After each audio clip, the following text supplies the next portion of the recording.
Okay, now check out the difference between those two wheels. One on the right is the CCM, which has got 36 spokes and a thick alloy rim.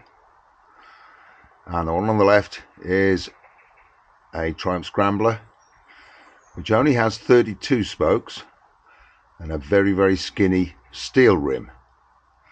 Now, the reason I'm telling you this is because I put a brand new tyre on the back of my Triumph only a couple of weeks ago, less than 100 miles on it, and I hit a pothole.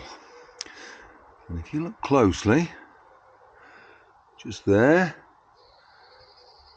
you can see I bent the rim because they are quite weak. They look nice, but they're quite weak. So beware those of you that use these bikes off-road. They don't have the right wheels for the job.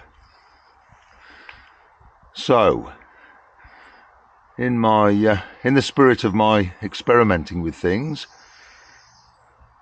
I've taken a slightly different direction on the back of my Triumph at the moment. Just an experiment, but an experiment which seems to be working thus far. Now, what I've done is I have fitted a Triumph Street Twin rear cast alloy wheel on. The sprocket and the disc are from the Scrambler wheel, as indeed so are the spacers, spindle, everything else, and it is a straight fit, a straight swap. It goes straight on. So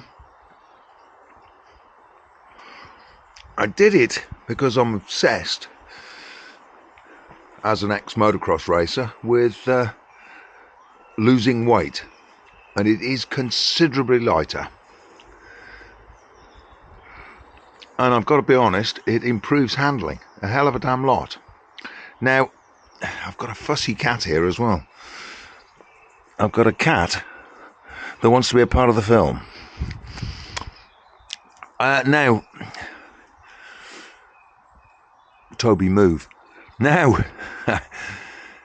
I know it doesn't match, and it's perhaps not in keeping with a Scrambler, but I think I'm going to stick with this because that wheel is a lot tougher and a lot lighter than the standard Triumph wheels. Now, the front wheel on a Street Twin is an inch smaller in diameter, which is going to alter the geometry slightly, but it's only going to make it like a Street Twin. But it's also going to lower the front end, but again, it's only going to be lowered by about 12 millimeters. So I'm umming and ahhing about that. There's no damage on the front wheel, good tyre, so I'm in no rush to change that. I'm going to run with how it is for now, see how I get along. I mean, I've got a road tyre on there, which again isn't really in keeping with the type of bike, but that makes a heck of a difference too.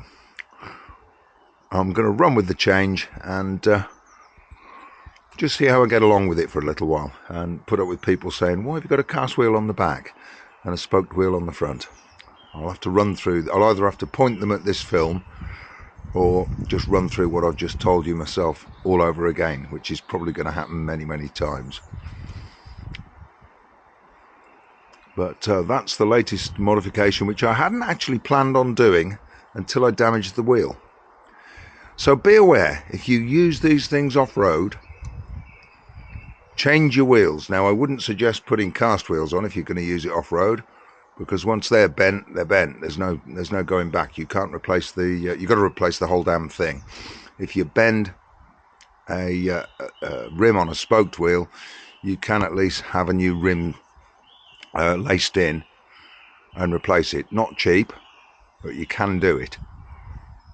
And of course, there is the looks thing. I mean, I don't think it looks too bad, and I'm not too worried about the fact that it doesn't match, because I've adjusted so many things on this bike and altered so many things that it's been looking like a bitzer for a good while.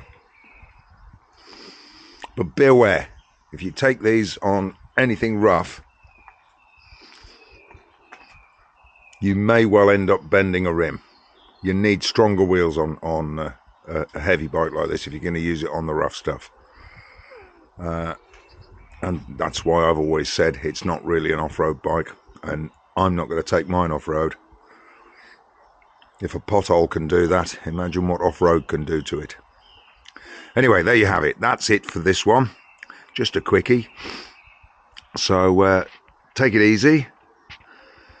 Give me a thumbs up and tell your mates and subscribe and all the rest of it. And I will see you very soon.